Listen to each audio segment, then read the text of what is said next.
Hi అండి, welcome to my channel Shivani Yadav vlogs. Normal blouse ఏ విధంగా కట్ చేసుకోవాలనేది చూపిస్తున్నాను. ఇప్పుడైతే వీడియోలోకి వెళ్ళిపోదాము. ఒక లైనింగ్ క్లాత్ మీటర్ తీసుకోవాలండి. ఎవరికైనా సరే మీటర్ క్లాత్ అనేది తీసుకొని వాటర్లో ఆరబెట్టుకోవాలి. వాటర్లో తీసి ఖచ్చితంగా, ఎందుకంటే నేను ప్రతి వీడియోలో ఎందుకు చెప్తున్నానంటే, మనకి అది కుట్టేటప్పుడు అనేది లైనింగ్ క్లాత్ సాగుతుంది, అది పర్ఫెక్ట్గా రాదు. మళ్ళీ ప్లస్ వాళ్ళకి కస్టమర్కి ఇబ్బందిగా ఉంటుంది. లైనింగ్ క్లాత్ అనేది ఖచ్చితంగా వాటర్లో తీసి పక్కకు ఆరబెట్టాలి. ఆరబెట్టిన తర్వాతనే మనం కట్ చేయాలి. లేదు అంటే మనకు కుదరదు అని చెప్పాలి. ఎందుకంటే కొందరు కస్టమర్స్ ఉంటారు, అర్జెంట్ అని వస్తుంటారు కదా, అలాంటి వాళ్ళకి మనం ఫస్టే క్లారిటీ ఇవ్వాలండి. ఈ విధంగా మనకి హ్యాండ్స్ అయితే 4 ఫోల్డింగ్స్ వేసుకోవాలి. వీడియోలో చూపించిన విధంగా నేను 1 సైడ్ అనేది ఫుల్ వచ్చే విధంగా, హాఫ్ హ్యాండ్స్ అనేది ఒక సైడ్ ఏమో హాఫ్ వచ్చే విధంగా మొత్తము అవి జాయిన్ చేసుకుంటానండి. ఈ విధంగా మనము పెట్టేసుకోవాలి. చూసారు కదా, అది బ్లౌజ్ లెంత్ అవుతుందో ఎంత అవుతుందో అంత పెట్టేసుకొని చూసుకున్న తర్వాత మనకి ఆర్మ్ హోల్ లూజ్ వచ్చేసి 8.7 ఉంటుంది. 8.7 మనకి చూసుకోండి. ఇట్లా వీడియోలో చూపించిన విధంగా షోల్డర్ నుంచి మనం ఎక్కడైతే మనం ఫస్ట్ కుట్టు ఉంటుందో అక్కడ వరకు చూసుకోవాలి. హ్యాండ్ దగ్గర ఇక్కడ చూసారు కదా, హ్యాండ్ జాయిన్ చేసిన దగ్గర ఈ విధంగా 2 హ్యాండ్స్ అనేవి చూసుకోవాలి. ఎందుకంటే ఒక 2-3 ఇంచెస్ కాదు, పాయింట్స్ అనేవి తేడా వస్తాయి. అందుకే ఆ విధంగా చూసుకోవాలి. చూసుకున్న తర్వాత మనం ఇక్కడ కస్టమర్ ఏంటంటే 6 పాయింట్ ఖచ్చితంగా లెంత్ వచ్చేసి 6 పాయింట్ పెట్టమన్నారు. ఆర్మ్ హోల్ లూజ్ వచ్చేసి మనకి 8.7 కదా, 8.7 ఈ విధంగా వచ్చిందా లేదా మనము ఖచ్చితంగా చూసుకోవాలి. చూసుకొని ఈ విధంగా హ్యాండ్ షేప్ అనేది ఇవ్వాలి. మనకి ఆర్మ్ డౌన్ వచ్చేసి మనం 3 ఇంచెస్ తీసుకుంటామండి. ఇక్కడ పెద్ద సైజ్ బ్లౌజ్ కాబట్టి 3 ఇంచెస్ అనేది తీసుకున్నాను. ఇక్కడ ఆర్మ్ డౌన్ కింద ఎందుకు డ్రా చేస్తున్నాం, అలా ఎందుకు వచ్చిందని మీకు డౌట్ వస్తుంది కదా. ఆర్మ్ హోల్ లూజ్ అనేది 3 ఇంచెస్ డ్రా చేసుకొని అక్కడికి మనం హ్యాండ్ షేప్ అనేది 8.7 వచ్చే విధంగా డ్రా చేసేసుకొని ఈ విధంగా కట్ చేసేసుకోవాలి. కట్ చేసుకున్న తర్వాత ఎక్స్ట్రాలు ఏమైనా ఉంటే కట్ చేసేసి, ఇప్పుడు మనకి హ్యాండ్ అనేది వన్ సైడ్ ఫుల్ వస్తుంది, హాఫ్ సైడ్ రాదు. ఇది అనేది నేను అటాచ్ చేస్తాను, స్టిచ్చింగ్లో ఉంటుంది. ఇలా టక్స్ అనేది పెట్టేసుకోవాలి 8.2 దగ్గర, 8.7 దగ్గర. ఓకేనా.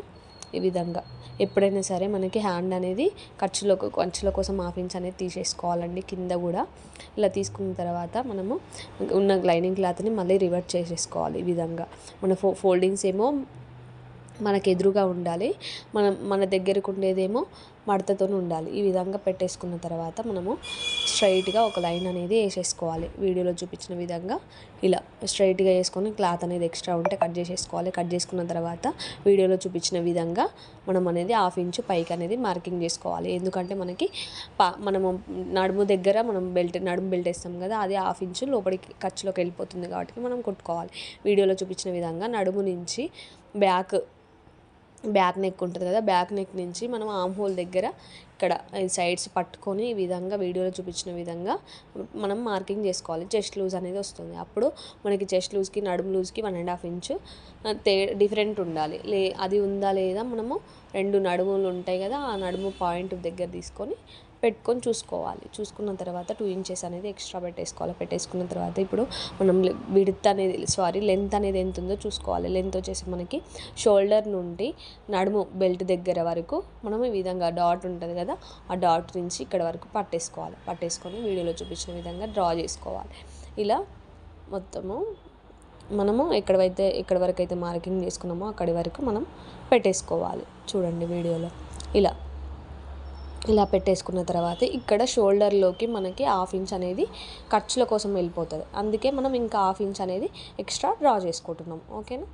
ఇప్పుడు వచ్చేసి మనకి మొత్తము ఇక్కడ మనము నడుము లూజ్ అనేది తీసుకున్నాం కదా, ఆ నడుము లూజ్ అనేది డ్రా చేసుకోవాలి. ఎందుకంటే ఆర్మ్ హోల్ లూజ్ మనకి ఏ విధంగా రావాలనే దానికోసము మనం మొత్తము ఒక డబ్బాలాగా ఈ విధంగా డ్రా చేసుకోవాలి. డ్రా చేసుకున్న తర్వాత మనం బ్యాక్ సైడ్ ఉంటుంది కదా, ఆది బ్లౌజ్లో కుట్టిన దాన్ని బ్యాక్ సైడ్ అయితే ఎంత ఉందో అంతకే హాఫ్ ఇంచ్ పైకి, ఎందుకంటే అది హ్యాండ్లోకి వెళ్ళిపోతుంది కాబట్టి. ఆ విధంగా ఇలా మనం రెండు షోల్డర్ని పెట్టుకొని నడుము దగ్గర ఈ విధంగా పట్టుకొని మనము ఇక్కడ కూడా కొంచెం ఒక పాదం వరుసన పైకి మార్కింగ్ చేసుకోవాలి. ఎందుకు అంటే మనం అది ఖర్చులోకి వెళ్ళిపోతుంది కాబట్టి. ఈ విధంగా మనం మార్కింగ్ చేసుకున్న తర్వాత ఇలా మళ్ళీ మనకి హ్యాండ్ రౌండ్ అనేది మనకి 8.7 రావాలండి. ఆర్మ్ హోల్ లూజు వీడియోలో చూపించిన విధంగా ఇలా డ్రా చేసుకొని మనము ఈ విధంగా కట్ చేసేసుకోవాలి. సేమ్ నేనైతే ఇది బ్యాక్ నడుము కూడా అంతే పెట్టుకున్నానండి. బ్యాక్ నెక్ సేమ్ మనం బ్యాక్ నెక్ అనేది ఎంతవరకు అయితే ఉందో ఆది బ్లౌజ్లో అంతకి మనము ఒక పాదం వరుసన పెరుగుతుంది. మళ్ళీ అది ఎందుకంటే మనం కుట్టేటప్పుడు అది తగ్గిపోతుంది కాబట్టి అందుకోసం మనకు పెరుగుతుంది అంతే. ఇలా పెట్టుకొని మనము ఈ క్లాత్ అనేది ఇవి రెండు అనేది మనకి ఓపెన్స్ మన వైపు ఉండాలి, మన వైపు పెట్టుకోవాలి. ఎందుకంటే ఫ్రంట్ పార్ట్ కాబట్టి ఓపెన్స్ మన వైపు ఉండేలా చూసుకొని క్రాస్గా కట్ చేసుకోవాలండి. ఫ్రంట్ పార్ట్ అనేది క్రాస్గా ఈ విధంగా మనం బ్యాక్ పార్ట్ అనేది పెట్టుకొని మొత్తము డ్రా చేసేసుకోవాలి. వీడియోలో చూపించిన విధంగా మొత్తము నెక్తో సహా మొత్తం డ్రా చేసుకోవాలి. ఇక్కడ మనము నడుము దగ్గర బ్యాక్ నెక్ దగ్గర ఈ విధంగా పైకి డ్రా చేయాలి. చేసిన తర్వాత మనం ఎప్పుడైనా సరే ఉక్సుల పట్టి తీసుకోవాలి, కాజా పట్టి తీసుకోవద్దు. ఓకేనా? ఉక్సుల పట్టి తీసుకొని వీడియోలో చూపించిన విధంగా ఉక్సు పట్టి అయితే ఎంతవరకు ఉందో అంతవరకు పెట్టేసుకొని మనం హాఫ్ ఇంచు కానీ పాదం వరుసన కానీ మనము కొంచెం అనేది ఎక్స్ట్రా తీసుకోవాలి. అలానే మనకి ఇక్కడ చూడండి అది షేప్ పట్టి నుండి పైకి ఎంత వచ్చిందో చూసుకోవాలి. షేప్ పట్టి కొలవద్దు. మనం ఉక్సు పట్టి పై నుంచి షేప్ పట్టి వరకు కొలిస్తే మనకి 3 ఇంచెస్ అట్లా వస్తుంది, 3.5 అలా పెట్టుకొని 1.5 అనేది ఎక్స్ట్రా పెట్టుకోవాలి. ఎందుకంటే అది మనకి షేప్ పట్టీలలో వెళ్ళిపోతుంది, ప్లస్ డాట్స్లో వెళ్ళిపోతుంది కాబట్టి అక్కడ నెక్ ఉక్సుల పట్టి దగ్గర మనం డ్రా చేసుకున్న తర్వాత షోల్డర్ నుంచి మెయిన్ డాట్ దగ్గర డ్రా చేసుకొని అక్కడ మెయిన్ డాట్ కోసం మనం ఆ విధంగా పెట్టుకొని ఈ విధంగా లాగకుండా పెట్టుకొని ఇలా కిందికి ఒక హాఫ్ ఇంచ్ అనేది మార్కింగ్ చేసుకోవాలి. ఎగ్జాక్ట్ మార్కింగ్ కాకుండా హాఫ్ ఇంచ్ కిందికి మార్కింగ్ చేసుకోవాలి. వీడియోలో చూపించిన విధంగా పెట్టుకున్న తర్వాత మన షేప్ పట్టీల నుంచి ఇక్కడికి ఎంత దూరం ఎంత లెంత్ ఉందని తెలుస్తుంది కదా, ఆ లెంత్ని బట్టి మనం హాఫ్ ఇంచ్ అనేది కొంచెం పైకి డ్రా చేసుకోవాలి. అలా షేప్ పట్టీ నుంచి మెయిన్ డాట్కి కొలుచుకొని హాఫ్ ఇంచ్ అనేది లోపలికి డ్రా చేసుకోవాలి.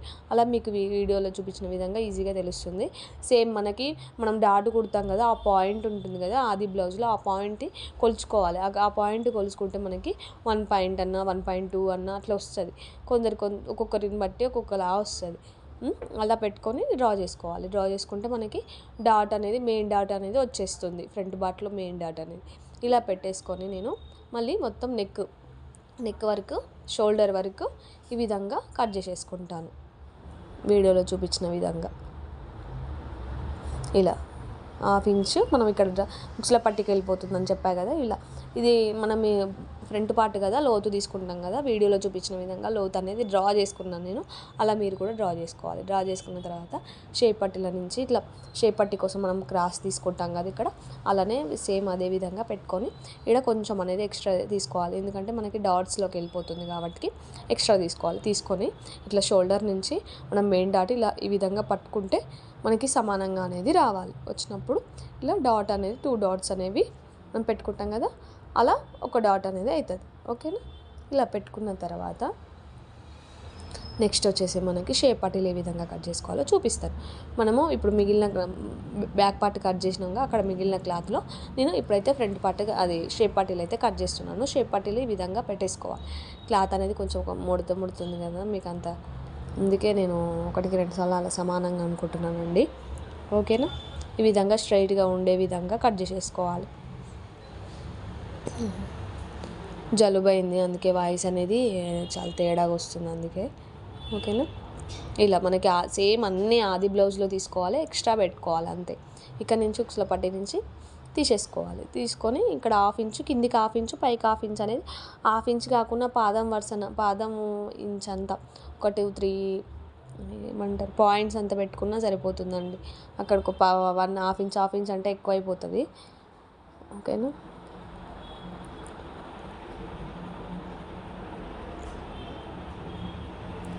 ఇలా డ్రా చేసుకోవాలి. మనకి విడ్త్ అనేది ఎంత ఉందో కూడా చూసుకోవాలి. ఇది చూడండి ఇక్కడి వరకు ఉంది కదా, నేను కొంచెం ఎక్స్ట్రానే డ్రా చేసుకుంటాను. ఓకేనా? ఎందుకంటే మనం కొంచెం బిగినర్స్ అయితే కొంచెం ఎక్స్ట్రా డ్రా చేసుకోవడం వల్ల ఏమైనా తక్కువ వచ్చినా కూడా మీకు అడ్జస్ట్ చేయడానికి ఉంటుంది వాళ్ళకి, కటింగ్ ఏదైనా మిస్ అయినా కూడా. ఓకేనా? ఈ విధంగా షేప్ పట్టీలు అనేది కట్ చేసుకున్నాను. నెక్స్ట్ వచ్చి మనము మొత్తం కంప్లీట్ అయింది కదా, ఇప్పుడు హ్యాండ్స్ మెయిన్ క్లాత్ ఏ విధంగా వేసుకోవాలనేది చూపిస్తున్నాను. ఒక్కొక్క దానికి ఒక్కొక్క ఎక్స్పీరియన్స్ ఉంటుందండి. బ్లౌజ్ కూడా మనం ఖచ్చితంగా బ్లౌజ్ అనేది చూడాలి 1-2 సార్లు. ఏ విధంగా ఉంది, డిజైన్ ఎటు సైడ్ ఉంది, మనకి మెయిన్ సైడ్ ఏది, రాంగ్ సైడ్ ఏది, మళ్ళీ మనకి హ్యాండ్స్ అనేవి ఎలా వస్తాయి, బార్డర్ ఎలా ఉంది అవన్నీ ఖచ్చితంగా చూసుకోవాలండి. చూసుకోకపోతే మనం మిస్టేక్ చేసే అవకాశం ఉంటుంది. ఒకసారి నేను అలానే చేశాను, అందుకే నేను మీకు ప్రతిసారి చెప్తున్నాను ఈ వీడియోలలో. ఓకేనా. ఫస్ట్ అయితే మనం బ్యాక్ పార్ట్ ఈ విధంగా పెట్టేసుకొని కట్ చేసేసుకోవాలి. చూడండి ఇక్కడ బార్డర్ అనేది ఒకటే వచ్చింది, 2 రాలే మనకి.